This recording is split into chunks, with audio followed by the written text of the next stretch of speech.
এই যে যেই মেয়েরা সারাদিন বাপের বাড়ি নিয়ে ভাব দেখান না, যে আমার বাপের এই আছে সেই আছে, আর শ্বশুর বাড়িতে একটা ভাব নিয়ে থাকেন, বাপের বাড়ির গরমে বাঁচেন না, আর মনে করেন আমার বাপের বাড়িতে এত কিছু আছে, আমি কেন শ্বশুর বাড়ি মানুষের দাম দিমু, তাদের বলতেছি শোনেন, শ্বশুর বাড়ির শুকনা রুটি বাপের বাড়ির ঘি পরোটার থেকেও ভালো।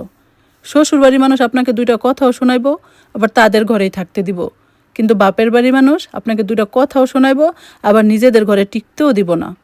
যখন শ্বশুরবাড়িতে একটু একটু কোনো ঝামেলা লাগে, তখন বাপের বাড়ির মানুষ এমন একটা ভাব দেখায় যে আমাদের মেয়ে তো কষ্ট করতে হবে কেন, আমাদের মেয়ে তো কষ্ট করবে না, মা তুই সব কিছু ফালাই টালে আমাদের বাড়িতে চলে আয়, তুই কেন কষ্ট করবি। কিন্তু বিশ্বাস করেন, একটা মাসের বেশি আপনারা টিকতেই দিব না।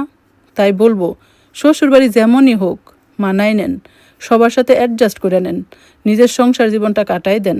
কারণ শ্বশুরবাড়ি পরের বাড়ি, তাদের সাথে একটু একটু ঝামেলা হলে আপনি মানায় নিতে পারবেন, কিন্তু যখন বাপের বাড়িতে চলে যাবেন, তখন যদি আপনার ঝামেলা হয়, তখন আপনি সহ্য করতে পারবেন না। শ্বশুরবাড়ি পরের বাড়ি হইলেও ওইটাই আপনার আপন বাড়ি, এইটাই বাস্তব।